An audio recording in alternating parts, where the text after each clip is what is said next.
महायोगपीठे तठे भीमरथ्यं वरं पुण्डलीकाय दातुं मुनीन्द्रे समागत्य तिष्ठं तमानन्दकन्दं परब्रह्मलिङ्गं भज पाण्डुरङ्गं पाण्डुरङ्गकारो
वैराग्यस्य परामूर्तिं देहुक्षेत्र निवासिनां तुकाराम महाराष्ट्र भक्तराज चतुष्टकं नमो ज्ञानेश्वरा नमो ज्ञानेश्वरा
तेजसु जोदायक फलचारी बुद्धिहीन तनु जानिके सुमिरो पवन कुमार बल बुद्धि विद्या देहु मोहे हरहु कलेस विकार चलो आओ जी पवन कुमार पधारे।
जयांची केली स्मरण होय सकळ विद्येची अधिकरण तेचे वंदू श्री ते श्री गुरूंचे नमस्कार आता मस्तक हे पायावले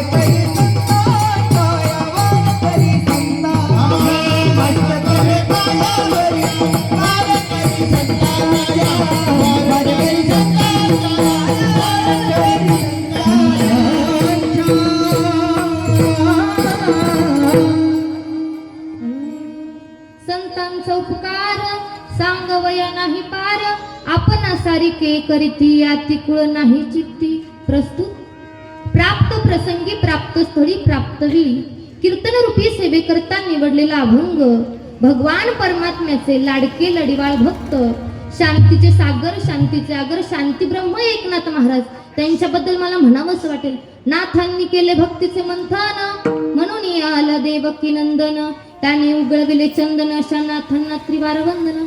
असे नाथ बाबा यांचा फार चरणाचा नसून फक्त 4 चरणाचा तुम्हा मायबापांना समजेल पचेल असा रचेल असा भंग संतांचा उपकार सांगणारा संतपर असा भंग आजच्या सेवेकरता निवडला. विठ्ठल विठ्ठल भंगाकडे आपल्याला ओळायचं आहे परंतु वक्त्याचं कर्तव्य असतं आधी काय अल्पसा परिहार देणं. तो म्हणजे असा की भगवान परमात्म्याच्या कृपेने माऊली ज्ञानोबरायांच्या आशीर्वादाने तसंच गणपती बाप्पाच्या आशीर्वादाने ह्या ठिकाणी माझ्यासारख्या पामराला दुसऱ्या दिवसाची सेवा मिळाली मी माझं परम भाग्य समजते. तसेच सिद्धिविनायक गणपती मंदिर ह्या ठिकाणी असलेले सगळे आयोजक नियोजक मंडळी आणि खरं म्हणलं तर मला ही कीर्तन रूपी सेवा कोणामुळे मिळाली असेल तर पोपटजी बाबा फरकडे आहे त्यांचे मी मनापासून धन्यवाद व्यक्त करते. त्यांच्यामुळे मला ही सेवा मिळाली. तसेच सुंदर बाबांची गायनाला सुद्धा साथ आहे. पोपट बाबा असतील कोलते महाराज असतील मनोज महाराज असतील त्यांचे मनापासून आभार मानते. तसेच ह्या ठिकाणी उपस्थित असलेले माझे गुरुबंधू आहेत ह्या ठिकाणी माझे भगिनी आहेत माझे वडील ह्या ठिकाणी आहेत सगळेच माझी समस्त मंडळी ह्या ठिकाणी उपस्थित आहे. आणि तसेच माझा आवाज तुमच्यापर्यंत पोहोचतोय कुणामुळे माईक सिस्टीमवाले काका असतील, शेवटपर्यंत काका आपल्याला अशी साथ देणार आहे, त्यांचेही मनापासून धन्यवाद व्यक्त करते. आणि खऱ्या अर्थानं तर आधी धन्यवाद तुमचा, तुम्ही येत म्हणून मी ते विठ्ठल विठ्ठल.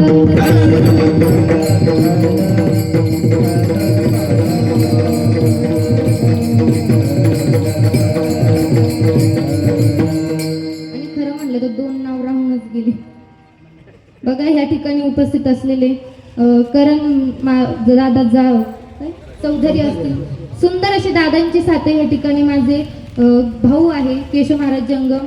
आणि खरं म्हणलं तर दिनेश बाबा कुलकर्णी पण या ठिकाणी उपस्थित आहे, माझे गुरुवारी आहे, त्यांचेही मनापासून धन्यवाद व्यक्त करते आणि सेवेला सुरुवात करते. विठ्ठल विठ्ठल.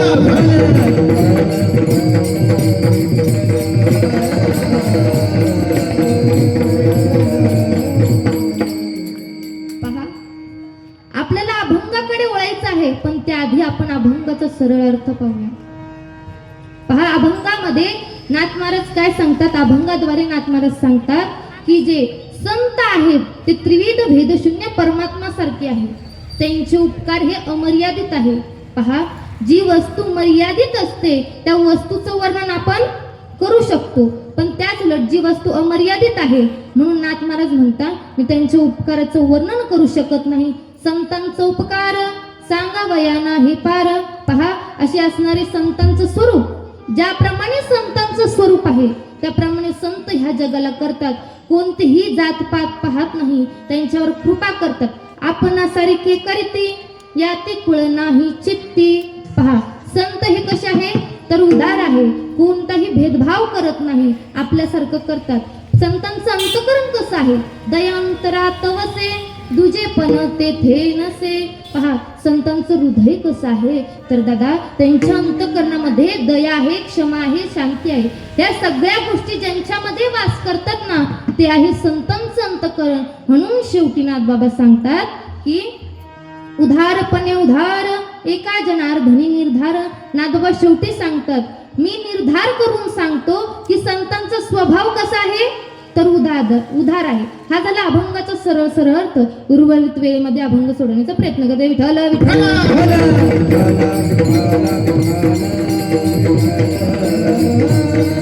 अभंगाकडे जायचं आहे, पण ह्या ठिकाणी सप्ताह कशा निमित्त आहे, गणेश जयंती निमित्त. थोडक्यात गणपती बाप्पाची माहिती सांगते, नंतर आपण अभंगाकडे वळूया. वक्रतुंड महाकाय सूर्यकोटी समप्रभ निर्विघ्नं कुर्मे देव सर्व कार्येषु सर्वदा. पहा, एक वेळेस पार्वती माता स्नानाला बसल्या होत्या, त्यावेळेस भगवान शिवशंकर फेरीवरून आले आणि त्यांनी अचानक आतमध्ये गेले आणि त्यांनी त्यावेळेस माझ्या पार्वती माता म्हणतात अहो स्वामी असं अचानक येऊन जाऊ नका, मला लाज वाटते. ठीक आहे म्हटल्या. परत दुसऱ्या दिवशी तेच घडलं. पार्वती माता चिडल्या, अहो मग तुम्हाला सांगितलं होतं ना असं अचानक आतमध्ये येत जाऊ नका, मला राग येतो, असं मला लाज वाटते, असं अचानक आतमध्ये येत जाऊ नका. ठीक आहे. त्यावेळेस शिवजी म्हणतात पार्वती तू एक काम कर, कार्तिकीला त्या ठिकाणी बाहेर उभा कर, म्हणजे तो कसं कोणालाही आतमध्ये येऊन देणार नाही. पार्वती मातेने तसंच केलं. पुन्हा शंकरजी आले, कार्तिकेला द्वारामध्ये उभा केलं, पण त्या ठिकाणी पप्पाला पाहून तो पप्पाच्या खांद्यावर बसून आतमध्ये गेला. पार्वती मातेला पुन्हा राग आला. पार्वती माता चिडल्या, मी काय सांगितलं होतं कार्तिका तुला, तुला कळत नाही का. त्यावेळेस शिवजी म्हणतात अगं राग नको येऊन देऊ. त्यावेळेस पार्वती माता म्हणतात का राग नको येऊन देऊ, मी सांगितलं होतं ना कार्तिकेला. त्यावेळेस शिवजी म्हणतात की तू एक काम कर, तुझ्या कोणत्या तरी वस्तूपासून अशी वस्तू बनव तिच्यामध्ये जीव होत आणि ती वस्तू तुझं सगळं ऐकेल. ठीक आहे. पण पार्वती मातेला विचार पडला आता करायचं तरी काय. पार्वती माता ज्या उठणं लावत होतात ना त्या उठणापासून एक मूर्ती तयार केली, तिला आवाहन दिलं, त्याच्यामध्ये हे आवाहन दिलं गणाधीश जोईश सर्वा गुणांचा मुळारंभ आरंभ तो निर्गुणांचा नमो शारदा मूळ चत्वार वाचा गमू पंचानंत ह्या राघवाचा. ते मूर्ती उठून उभा बसली आणि म्हणाली आई माझं नाव काय ग. त्यावेळेस विचारलं, ते म्हणाले बाळा तुझं नाव विनायक आहे. आई माझं काम काय. आई म्हणाली बाळा मी ज्यावेळेस स्नानाला जाईल ना त्यावेळेस तू कोणालाही आतमध्ये येऊन द्यायचं नाही. ठीक आहे आई, मी कोणालाच आतमध्ये येऊन देणार नाही. द्वारामध्ये उभा राहिले विनायकजी. शिवजी फेरीवरून आले, बघितलं, अरे कोणीतरी आपल्या द्वारामध्ये उभा आहे. गेले समोर आणि ते विनायक गणपती बाप्पा म्हणजे विनायक कोणालाही आतमध्ये येऊन देत नव्हते. ते म्हणाले, माझ्या आईने सांगितलेलं आहे कोणालाही आतमध्ये येऊन द्यायचं नाही, मी येऊन देणार नाही. ते पाहता पाहता शिवजीचं आणि विनायकाचं भयंकर असं युद्ध झालं आणि त्या युद्धामध्ये विनायकाचं मस्तक छाटलं ना पार्वती मातेच्या पदरात जाऊन पडलं. पार्वती माता रडतच बाहेर आल्या, माझ्या मुलाला कोणी मारलं, माझ्या मुलाला कोणी मारलं, रडतच बाहेर आला. आणि शिवजी म्हणतात, अगं ते माझ्याकडून झालं, मला माझा मुलगा जसा होता तसा परत करा. काय, माझा मुलगा जसा होता मला तसा परत करा, मला सांगू नका. रडायला लागल्या. ठीक आहे म्हणल्या. नंदीजींना सांगितलं, नंदी जा वनामध्ये जा आणि उत्तर दिशेला ज्याचं मस्तक असन त्याचं मस्तक घेऊन या. पहिलं प्राणी घेऊन या. पाहिलं तर पहिला प्राणी हत्तीचं पिल्लू होतं. हत्तीचं पिल्लू जसं घेतलं त्याचं मस्तक छाटलं आणि भगवान शिवशंकराकडे आणून दिलं. आणि ते मस्तक विनायकाला बसवलं. पाहिलं तर काय, विनायक डोलायला लागले, नाचायला लागले. पार्वती मातालाही आनंद झाला, खूप आनंद झाला. आणि त्या ठिकाणी पार्वती माता पुन्हा नाराज झाल्या. शिवजी ते सगळं ठीक आहे, पण त्यांची पूजा कोण करणार असं त्याचं रूप बघून पार्वती माता, अहो असं नाराज नका हो. शिवजी म्हणतात, शिवजी म्हणाले की हे बघ, ह्या ठिकाणी मी सगळ्यांच्या यांनी सहमतीने पहिला गणपती बाप्पा म्हणजे विनायकाचं आधी त्याची पूजा होईल असं सांग, सगळीकडे होईल असं मी सांगेन. ठीक आहे.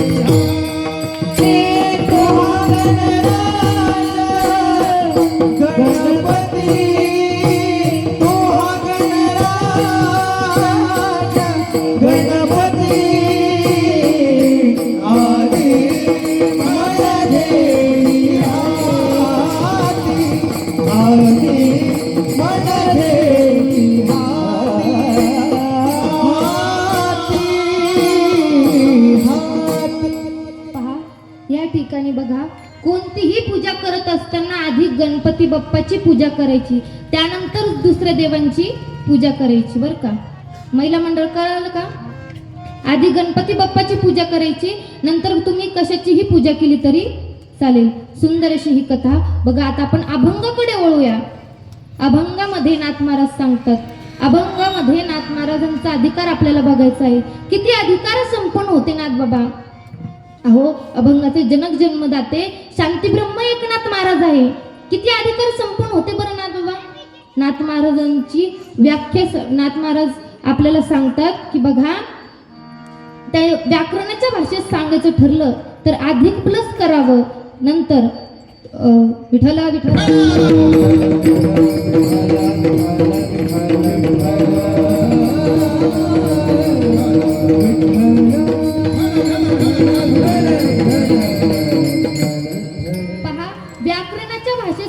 ठरलं तर अधिक प्लस करावं, म्हणजे आधी स्वतः आचरणात आणायचं मग लोकांना उपदेश करायचा. पण माझ्या नाथबाबांनी आधी स्वतः आचरणात आणलं मग लोकांना उपदेश केला. पण माझ्यासारख्या पामरांनी नाथबाबांचा अधिकार सांगावा एवढी माझी पात्रता नाही. विठला विठला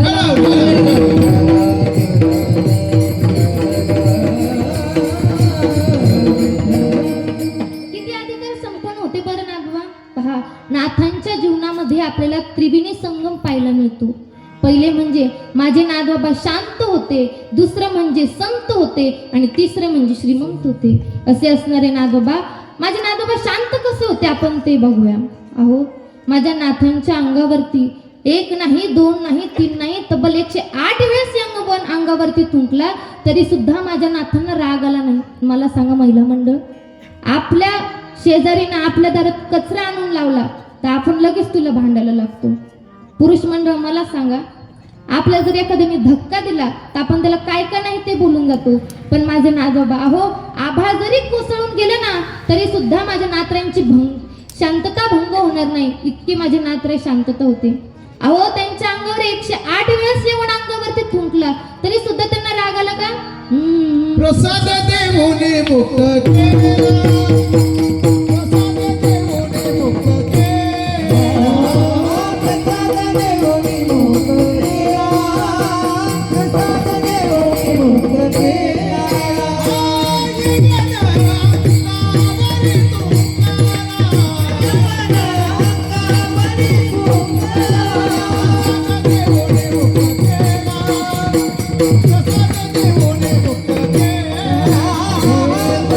देऊनी मुक्त केला, प्रसाद देऊनी मुक्त केला. प्रसाद देऊनी मुक्त केला. पहा याच्यातून आपल्याला नाथबाबांची शांतता पाहायला मिळते. आता मला सांगा आपले नाथबाबा हे श्रीमंत कसं होते आपल्याला ते बघायचंय महिला म्हणलं. पहा माझ्या नातरायांच्या घरी भगवान परमात्म्याला रोज पुरणपोळीचा नैवेद्य असायचा आणि 15 वारकरी रोज जेवायला असायचे. पण मला सांगा आपल्या घरी कधी असतो? ह्या सणाला तर त्या सणाला. आणि भगवंताला आंघोळ कधी असते? ह्या बाजाराला तर त्या बाजाराला असते ना. बोलत चला झोपल्या की काय जागेत ना. पहा पण माझ्या नाथांच्या घरी रोज भगवान परमात्म्याला पुरणपोळीचा नैवेद्य 15 वारकरी जेवायला आणि आपल्या घरी देवाला नैवेद्य द्यायचा असन तर हातभर आणि आपल्याला खायचा असन तर ताटभर. आणि पण माझे नाथबाबा भगवंतालाही ताटभर आणि येणाऱ्या वारकऱ्यांनाही पोटभर द्यायचे. पहा याच्यातून आपल्याला नातरांची काय बघायला मिळते? श्रीमंती पाहायला मिळते. पण माझे नाथबाबा पैशानेच नव्हे धनानेच नव्हे तर ते मनाने श्रीमंत होते. असे नाथबाबा आपल्याला यांची शांतता आपण श्रीमंत आपण बघितली. आता नाथराय संत कसे होते बघा. माझ्या नाथांनी हा वारकरी संप्रदायाला खूप काही दिलं. बघा माझ्या नाथबाबांना वारकरी संप्रदायाचं खांब म्हटलं जातं. काय म्हटलं जातं? वारकरी संप्रदायाचा खांब म्हटलं जातं. त्यांनी वारकरी संप्रदायासाठी अनेक ग्रंथ लिहिले. रुक्मिणी स्वयंवर लिहिलं, एकनाथी भागवत लिहिलं, ज्ञानेश्वरीचं शुद्धीकरण केलं, अनेक लिहिलं. आणि त्यामध्ये हे सामान्य लोकांना कळत नाही म्हणून माझ्या नाथबाबांनी काय लिहिलं? भारुडं लिहिले, कुटाभंग लिहिले. पण कुटाभंगही समजलेले म्हणून माझ्या नाथबाबांनी सुंदर असे भारुडं लिहिले. पण का? कारण की ते सामान्य माणसाला कळावं, सामान्य माणसाने त्याला भक्ती मार्गाला लागावं त्या ठिकाणी म्हणून सुंदर भारुडं लिहिले. किती सुंदर. या शेजारीनं बरं नाही केलं ग बय, या शेजारीनं बरं नाही केलं ग बय, मला पंढरीला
सुंदर अशी भारुडाची रचना केली. असे अधिकार संपन्न नाथबाबा. पहा, नाथबाबा स्वतः संत असून सुद्धा दुसऱ्या संतांच्या उपकाराबद्दल आपल्याला सांगतात. नाथबाबा स्वतः संत आहे पण दुसऱ्या संतांचं सांगतायत, याला मणिकांचन योग म्हणतात. तद्वत बघा, भगवान परमात्मा म्हणजे संतांचा उपकार संतांनी सांगावं, याला मणिकांचन योग म्हणतात. म्हणजेच आधी सुवर्ण धातू एवढा सुंदर तेजवान मौल्यवान असं सोनं आणि त्या सोन्यामध्ये हिऱ्याचा खडा गोंदण म्हणून बसवला तर याला मणिकांचन योग म्हणतात. आणि आपल्या भाषेत सांगायचं ठरलं तर ऊसाचा रस किती गोड असतो का कडू असतो? मध किती गोड असतं आणि त्याच्यावर जर आपण साखर टाकली तर ते अजून किती गोड लागेल? ज्ञानोबराय प्रमाण देतात, गोडी अशी गोडी मिळून या गेली. पहा, ज्ञानोबराय प्रमाण देतात. हे सुंदर असं ज्ञानोबरायांचं प्रमाण आहे. आणि नाथबाबा सांगतात की हे संत हे आपल्याला उपकाराबद्दल, आपण त्यांच्या उपकाराबद्दल, त्यांच्या उपकाराचा अधिकार आपण सांगू शकत नाही. नाथबाबा आपल्याला पटवून देतात की संत हे किती श्रेष्ठ आहे. बघा, ज्याप्रमाणे भगवान परमात्म्याचं वर्णन करता करता शेषेच्या जिभेच्या चिदड्या झाल्या तरी सुद्धा त्या भगवान परमात्म्याचं वर्णन पूर्ण झालं का? तर नाही. अगदी त्याचप्रमाणे संतांचे एवढे अगणित उपकार आहे की ते शब्दामध्ये मांडणं शक्य नाही. त्याचं मोजमाप आपल्याला करता येणार नाही. त्याचा भंगाच्या प्रथम चरण. संतांचा उपकार, संतांचा उपकार, संतांचा उपकार, संतांचा उपकार, संतांचा उपकार,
संतांचा अमर्यादित उपकार.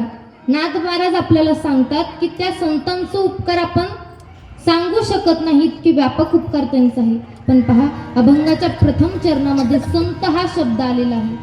संत म्हणजे काय, नेमकं संत कोणाला म्हणतात? पहा, नाथ बाबा म्हणतात की संत कोणाला म्हणतात? विठ्ठल विठ्ठल विठ्ठल.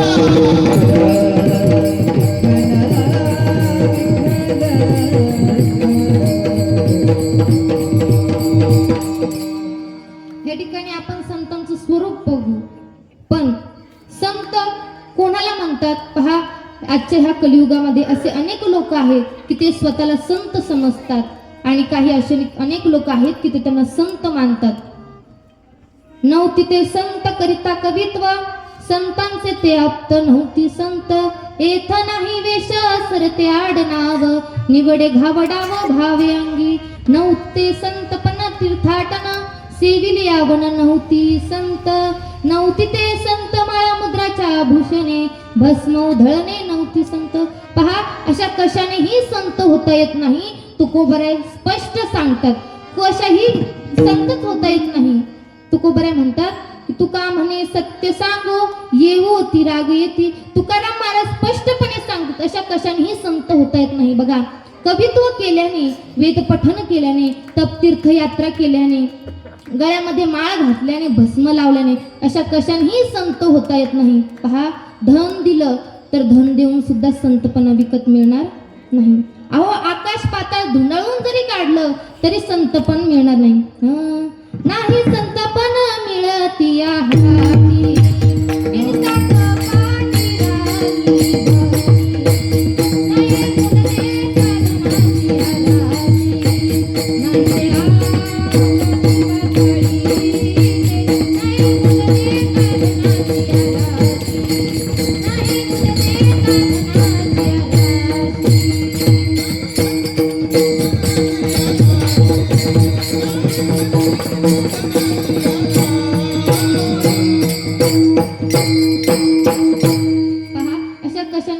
मुदते काढण्याची खरे संत कोण, खरे महात्मे कोण, तर संत पहा, तुझी जाणा जगी,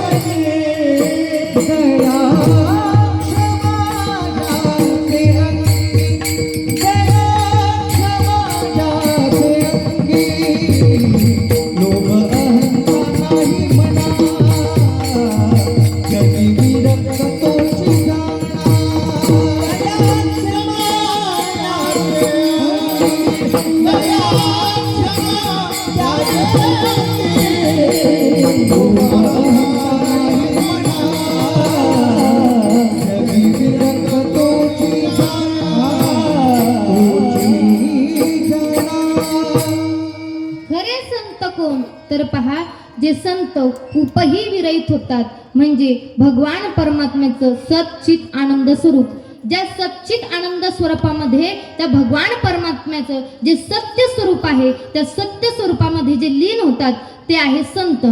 काय म्हणतात, मन लागा मेरा यार फकीरी में, मन लागा मेरा यार फकीरी में, जो सुख पाया राम भजन में, ओ सुख नहीं अमीर में, मन लागा मेरा यार फकीरी में. पहा, याही पुढे जाऊन नाथ महाराज सांगतात, अशा कशानेही संत होता येत नाही. भगवा वेश धारण केल्याने, गळ्यामध्ये माळा घातल्याने अशा कशानेही संत होता येत नाही.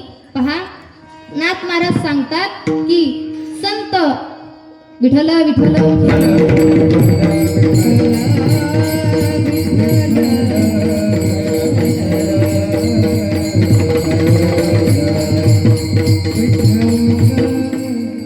नाथ महाराज सांगतात की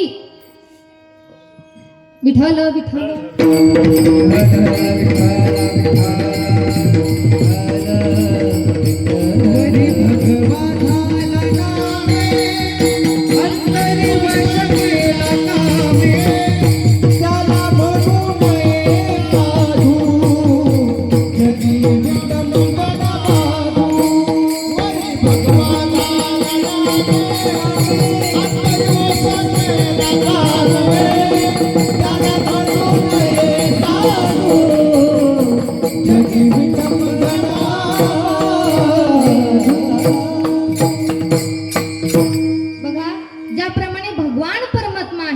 ते भगवान परमात्मा कशालाही घाबरत नाही. म्हणजे भगवान परमात्म्याला कोणतीही मोह माया भय ह्या कशाचीच चिंता नाही. त्याचप्रमाणे भगवंताच्या दासाला सुद्धा कशाचीच चिंता नाही. अहो हरितैसे हरिचे दास नाही तया भय मोह चित्ता. म्हणजे ज्याप्रमाणे भगवंताला कशाचंच भय नाही त्याप्रमाणे भगवंताच्या दासाला सुद्धा कशाचंच भय नाही. विठ्ठल विठ्ठल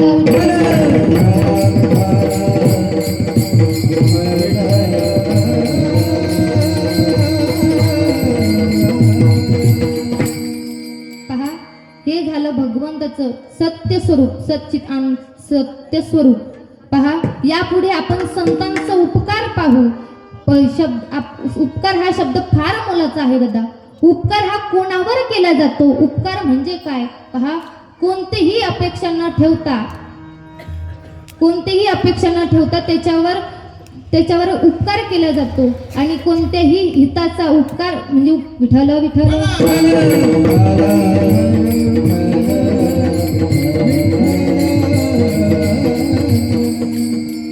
उपकार म्हणजे काय तर कल्याणाच्या हिताचा उपकार, त्यांच्यावर उपकार करणे हा झाला संतांचा उपकार. विठ्ठल मनुष्याचं कल्याण हे भगवंताच्या नामचिंतनामध्येच आहे. तुका म्हणे जन्म आल्याचं सार्थक विठ्ठलाची एक देखलिया. पण प्रश्न असा पडतो की संतांनी आपल्यावर कोणता उपकार केलाय त्याचा भंग.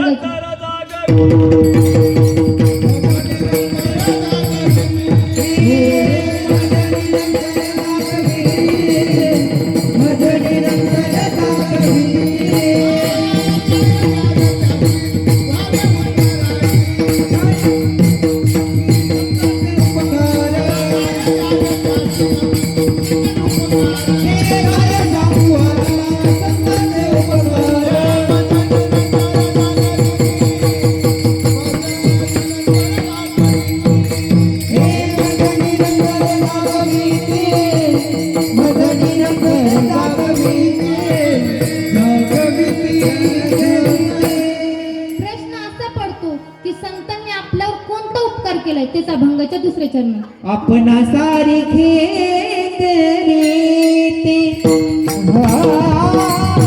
आपणा सारखे करीते, आपणा सारखे करीते, आपणा सारखे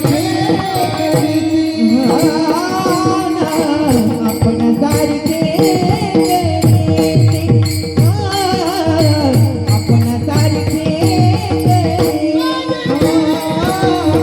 आपणा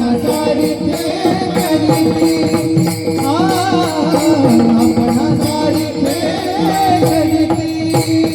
याती गुण नाही तिथे, याती गुण नाही तिथे, आपण सारखे करते, आपण सारखे करते, याती गुण नाही तिथे,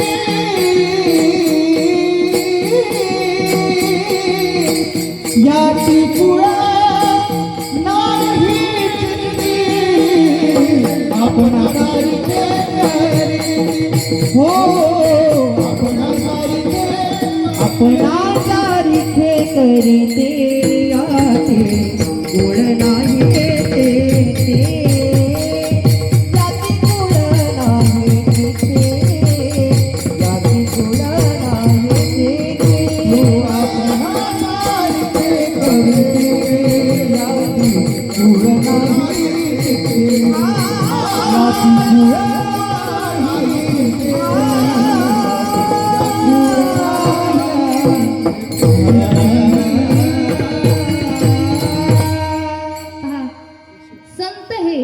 साधकाला स्वतःसारखं करतात. कोणतीही जातपात नाही त्यांना आपल्यासारखं बनवतात. पण व्यवहाराचा जर विचार केला तर मनुष्य हा बघा कसा आहे. एखादा माणूस जर श्रीमंत असेल तर त्याची श्रीमंती पाहू शकत नाही. एक दृष्टांत सांगते का. एक माणसाचं एवढं पोट दुखायला लागलं, फार पोट दुखायला लागलं. डॉक्टरांकडे गेला आणि डॉक्टर साहेबांना म्हणलं, डॉक्टर साहेब माझं एवढं पोट दुखतंय, 2 दिवस झाले, फार पोट दुखायला लागलं. गोळ्या घेतल्या, आयुर्वेदिक उपाय केलं तरी पोट दुखायचं राहिलं नाही. डॉक्टर साहेबांनी पावरच्या गोळ्या दिल्या, ते घेतल्या आणि घरी गेला. तरी सुद्धा त्याचं बरं झालं नाही. पुन्हा डॉक्टरांकडे आला. डॉक्टरला म्हणा, डॉक्टर साहेब अहो त्या गोळ्या सुद्धा खाऊन माझा काही फरक पडला नाही मला. डॉक्टर साहेब म्हणाले, मला सांगा तुमच्या खाण्यात बदल? म्हणे नाही. तुमच्या पिण्यात बदल? म्हणे नाही. वातावरणात बदल? म्हणे नाही. अहो मग कशातच बदल नाही, नेमकं पोट कशामुळे दुखतंय? ते म्हणाले, डॉक्टर साहेब खरं खरं सांगू का? हे पा खरंच सांगतो बरं का, लक्ष देऊ नका. खरं सांगू का? ज्या दिवसापासून शेजाऱ्यानं गाडी घेतली त्या दिवसापासून एवढं पोट दुखतंय की आतापर्यंत दुखायचं राहिलंच नाही. विठ्ठल विठ्ठल.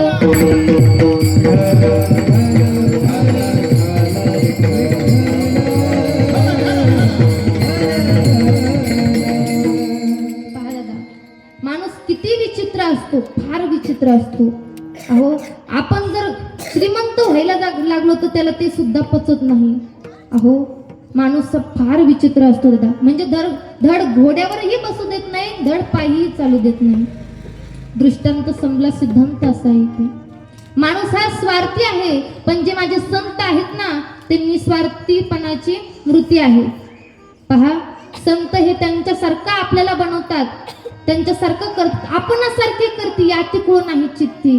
पहा संत साधकाला स्वतःसारखं करतात. हे पटवून देताना मला संत जनाबाईंचं चरित्र आठवतं. पहा माझ्या संत जनाबाई, महाराष्ट्राच्या मातीमध्ये माझ्या संत जनाबाईंचा जन्म झालेला आहे. कुठं? परभणी जिल्ह्यात गंगाखेड तालुक्यात ह्या ठिकाणी. आणि खरं म्हणलं तर आपल्याला हा महाराष्ट्र फार पवित्र आहे देतात. संत सुद्धा प्रमाण देतात. पवित्र ते कुळ पावन तो देव,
जन्म परभणी जिल्ह्यात गंगाखेड तालुक्यात शूद्र जातीच्या समाजामध्ये झाला.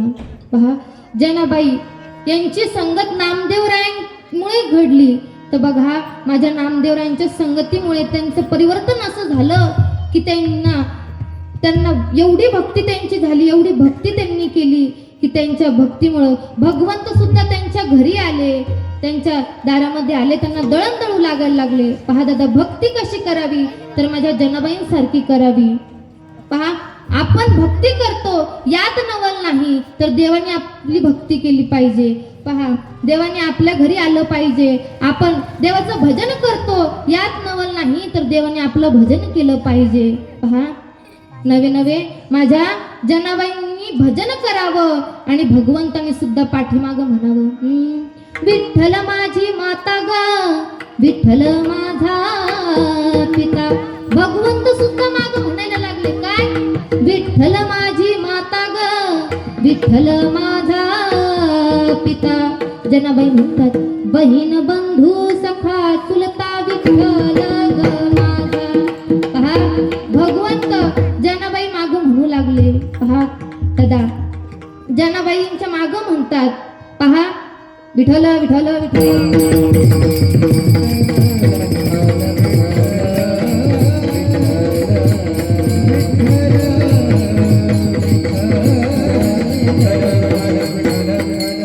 बघा जनाबाईंना भगवंत दळण सुद्धा दळू लागायला लागले. एक प्रसंग मला सांगावंसं वाटेल. जनाबाईंनी पहाटे उठावं, जात्यापाशी बसावं आणि म्हणावं, जात्याच्या मुखी घातले ग मोत्याचे दाणे, तुझ्या कृपेने मला नाही रे काहीच रेवणे. जनाबाई म्हणतात काय, सुंदर माझे जाते गे फिरते बहुते गे, सुंदर माझे जाते गे फिरते बहुते गे, उभ्या गावून कौतुके तुझे रे बा विठ्ठला, उभ्या गावून कौतुके तुझे रे बा विठ्ठला, उभ्या गावून कौतुके तुझे रे बा विठ्ठला, उभ्या गावून कौतुके तुझे रे बा विठ्ठला, तुझे रे बा विठ्ठला, तुझे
पहा दादा, माझ्या संत जनाबाईंच्या फार सुंदर ओव्या आहेत.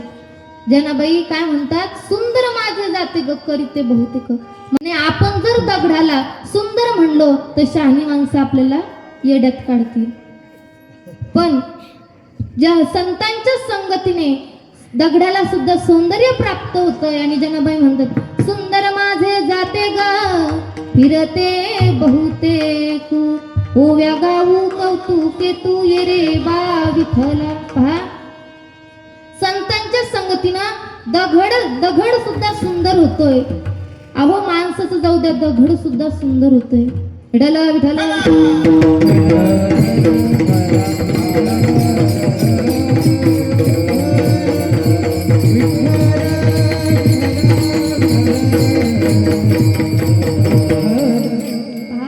जनाबाईंना भगवंत दळण लागतं. त्यावेळी जनाबाई म्हणतात, भगवंता अरे तुला असं दळण दळणं शोभतं का?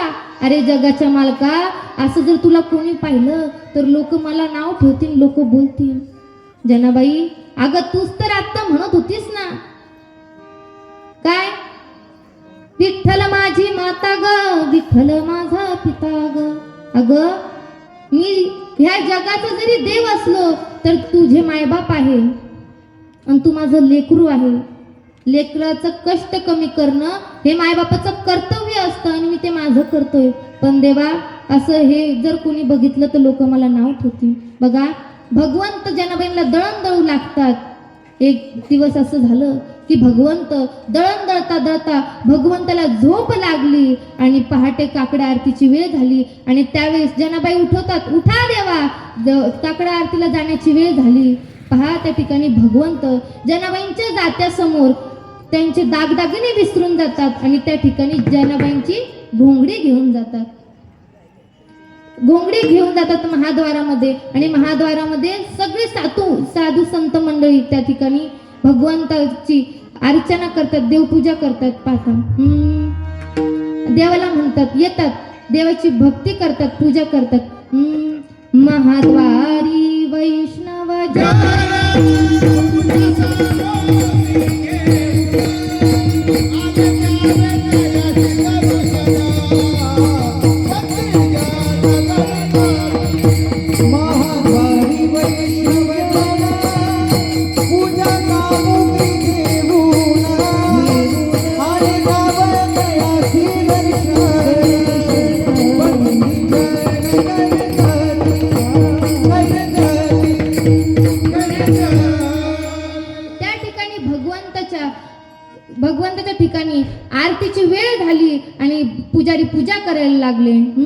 भक्तीची या पोटी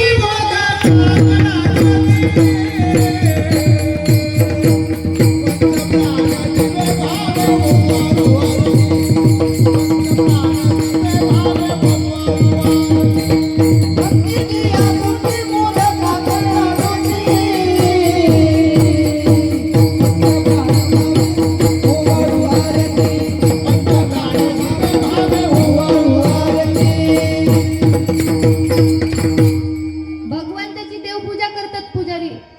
आणि त्या ठिकाणी पुजाऱ्यांनी बघितलं, अरे भगवंताचे दागिने नाहीयेत. आणि त्या ठिकाणी काय आहे तर जनाबाईंची घोंगडी आहे. सगळीकडे चर्चा पसरली, अरे भगवंताचे दागदागिने नाहीयेत, भगवंताच्या अंगावर कोणीतरी घोंगडी टाकून गेलंय आणि त्या घोंगडीचा तपास लावा. आणि पाहिलं तर त्या ठिकाणी तपास लावला आणि कळालं की ही नाम्याच्या जनीची घोंगडी आहे. नामदेवरायांच्या घरी गेले, नामदेवरायांच्या घरी गेले, जनाबाईच्या खोलीत पाहिलं तर जात्यापाशी भगवंताचे दागिने पडलेले होते. सगळे लोक जनाबाईंना चोर म्हणू लागले, अरे ही जनी चोर आहे, या जनीने चोरी केलेली आहे. पण त्या ठिकाणी जनाबाई म्हणतात, अहो खरंच मी चोरी नाही केली हो, खरं सांगते मी खरंच चोरी नाही केली. ह्या ठिकाणी स्वतः भगवंत आले आणि भगवंत दागिने ठेवून गेले हो, मी खरंच चोरी नाही केली. जनाबाई म्हणतात, अहो मी खरं सांगते चोरी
सर्वजण जनाबाईंना चोर म्हणू लागले. जनाबाई म्हणता, अहो मी खरंच चोरी नाही केली. जनाबाई म्हणता, अहो खरं सांगते मी चोरी नाही केली. आणि त्या ठिकाणी माझ्या जनाबाईंना सुळावर नेण्यात आलं. या जनीला शिक्षा झालीच पाहिजे, का तरी मी भगवंताचे दागिने चोरले, तिला शिक्षा झाली पाहिजे. माझ्या जनाबाईंना चंद्रभागेच्या वाळवंटात नेतात आणि त्या ठिकाणी सुळावर चढवतात. पण त्याआधी जनाबाईंची इच्छा विचारतात, अगं जनी तुझं काही इच्छा आहे का? हो आहे ना माझी इच्छा, आधी मला त्या भगवान परमात्म्याचं तोंड दाखवा, मग त्या भगवान परमात्म्याच्या द्वारात घेऊन जा. महाद्वारामध्ये नेतात आणि त्या ठिकाणी जनाबाई भगवंताला शिव्या देतात, अरे विठ्ठल अरे विठ्ठल बळवायच्या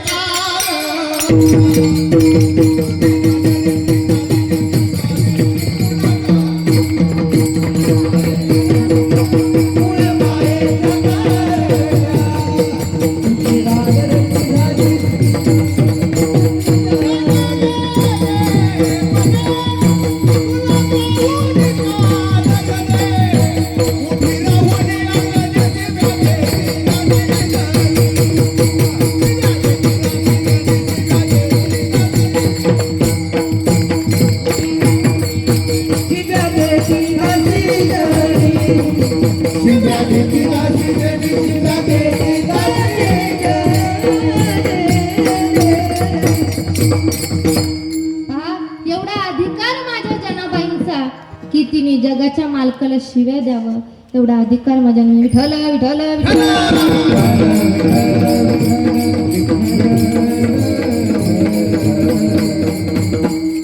त्यावेळेस माझ्या जनाबाईंना सुळावर परत नेण्यात आलं आणि बघा माझ्या जनाबाई सुळावर आणण्यात आलं त्यावेळेस जनाबाई म्हणतायत, देवा मला चिंता नाही, मी सुळावर जाते, पण तुझ्या भक्ताची चुकी नसताना काही मला शिक्षा भोगावं लागतीये. माझी काही चुकी आहे का? मी चोरी केलेली नाही तरी मला शिक्षा भोगावी लागतीये आणि आता निर्णय तुझ्या हातात आहे. तुला शिक्षा द्यायची तर दे, नाही तर नको देऊ. पण मला सांगायचं काय आहे की संत जनाबाई म्हणतात की तू जर मला विठ्ठल विठ्ठल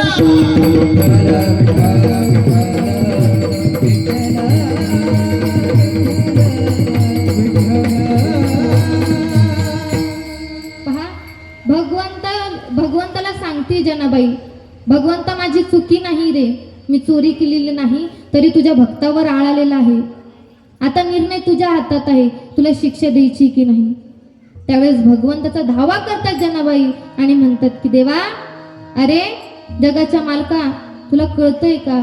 अरे हे जग तुझ्या भक्तीवर विश्वास ठेवणार नाही, तुझी कोणी भक्ती करणार नाही, तुझी कोणी काय करणार नाही तर भक्ती करणार नाही. पुण्यवंत पाताळ लोकिनी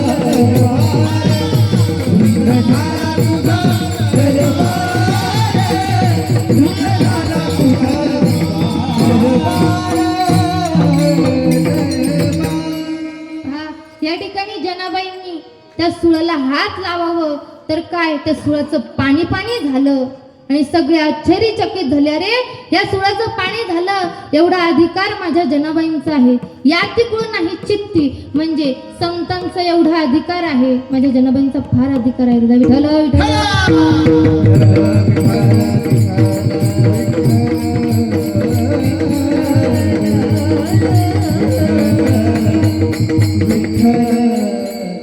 अधिकार आहे माझ्या जनाबाईंचा, कारण की त्यांना नामदेव यांची संगत घडली त्याच्यामुळं. अहो वाल्य कोळी होता, खूप पाप केले, पण नारदजीची संगत घडल्यामुळं त्याला काय म्हटलं जातं आता, वाल्मिक वाळ्याकुलीचे वाल्मिक ऋषी. कोळी याची कीर्ती केली गहन येन रामाधी. बघा, प्रभू रामचंद्र जन्माच्या अगोदर रामायण लिहिलं, प्रभू रामचंद्र जन्माच्या अगोदर रामायण लिहिलं आणि विठ्ठल विठ्ठल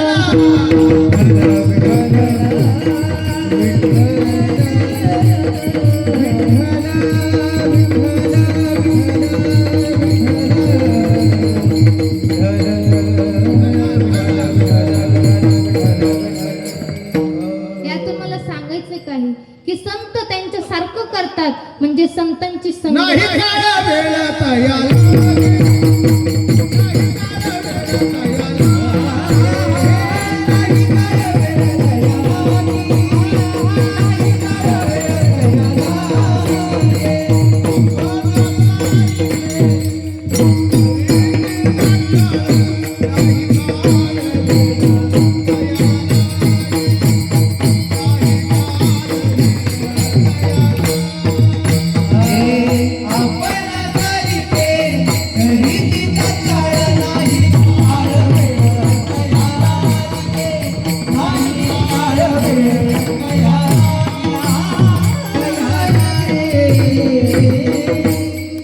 पहा, या ठिकाणी नाथबाबांकडे एक व्यक्ती आला आणि म्हणाला, नाथबाबा संतांकडे तरी काय आहे देण्यासारखं? तेच अभंगाच्या 3ऱ्या चरणी. दयांतरात बसे दयांतरात बसे दयांतरात बसे दयांतरात बसे दया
अंतकरणामध्ये दया आहे, क्षमा आहे, शांती आहे. संत हे अपकारावरही उपकार करतात. पहा, माझी जगाची माऊली ज्ञानोबा आहे. हो, माझ्या जगाच्या माऊलीला माझ्या जगाच्या माऊलीला अहो साधी भिक्षा सुद्धा मिळून दिली नाही या लोकांनी. माझ्या जगाच्या माऊलीला त्या ठिकाणी भिक्षा मिळून दिली नाही. त्या ठिकाणी लोक काय काय नाही ते जगाच्या माऊलीला बोलू लागले. अरे तू संन्यासाचा काट आहेस, काय इथे येतोस? अरे मला तुझं तोंड जर बघा वाटत नाही तुझं तोंड मला. त्या ठिकाणी सगळे माझ्या ज्ञानोबरायांना बोलतायत, तरीही ज्ञानोबराय काही म्हणत नाही. म्हणजे संत कसे आहे तर संत हे अपकारावरही उपकार करतात. कारण की संतांचं अंतकरण कसं आहे, त्यांच्या अंतकरणामध्ये दया, क्षमा, शांती या सगळ्या गोष्टी आहेत. आणि संतांच्या अंतकरणामध्ये दया, क्षमा या सगळ्या गोष्टी आहेत. पहा, एक दृष्टांत सांगावं असं वाटेल. रामकृष्ण परमहंस होते. त्या ठिकाणी त्यांनी नदीमध्ये बघितलं की त्या ठिकाणी त्यांनी नदीमध्ये बघितलं की तो एक काय ओंजळी आहे. अहो तो पाण्यामध्ये वाहत जातोय. विंचू आहे तो पाण्यामध्ये वाहत जातोय. बघितलं, त्या उंचावाला हातात घेतलं आणि एक माणूस म्हणला, अहो तो विंचू तुम्हाला डसतोय तरी सुद्धा तुम्ही हातात का घेताय? ते म्हणले की त्याचं काम आहे डसण्याचं आणि माझं काम आहे त्याला वाचवण्याचं. म्हणजे संतांचं अंतकरण कसं आहे तर त्यांच्या अंतकरणामध्ये दया, क्षमा, शांती या सगळ्या गोष्टी आहेत. कारण की संतांचा स्वभाव कसा आहे तर अभंगाचं शेवटचं जाते कोण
याती कुळ नाही चित्ती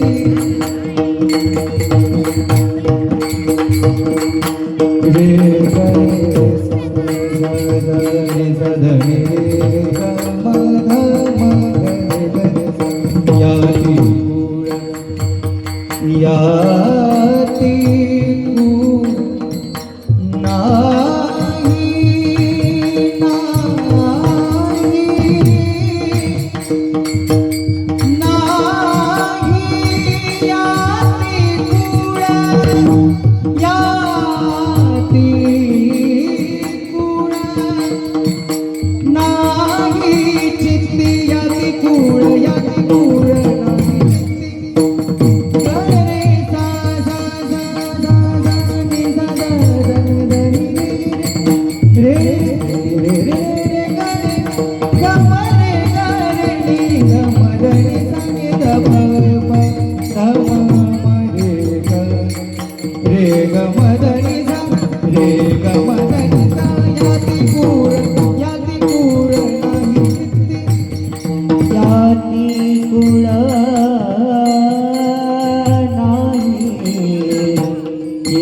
याती कुळ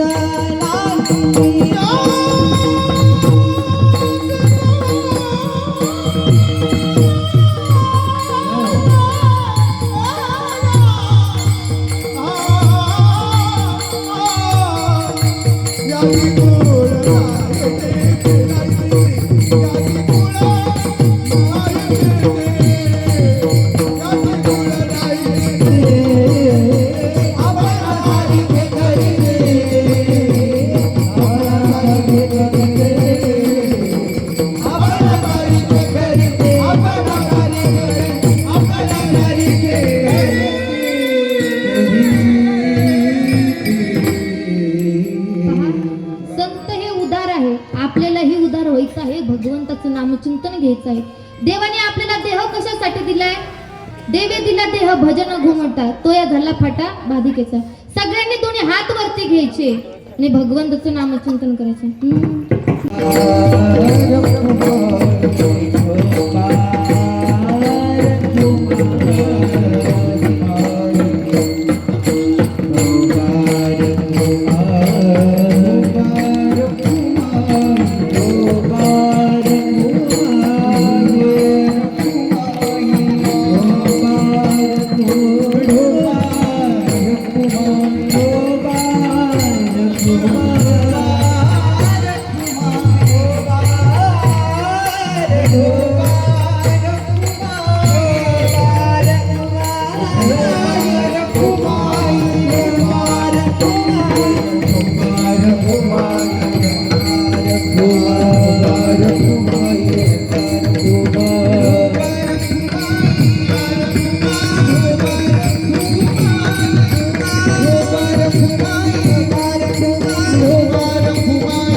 झालेली सेवा भगवान परमात्म्याच्या चरणी, माऊली ज्ञानोबरांच्या चरणी, आई वडिलांच्या चरणी, तसेच गुरुवरांच्या चरणी, कल्याण स्वामी महाराजांच्या चरणी, गणपती बाप्पाच्या चरणी, अन्नपूर्ण मातेच्या चरणी नतमस्तक होते आणि सेवेला पूर्ण विराम देते. ज्ञानेश्वर माऊली महाराज ज्ञानेश्वर माऊली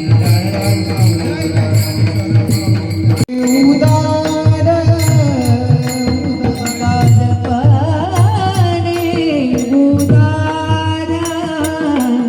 उदारपणे उदारपणे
माऊली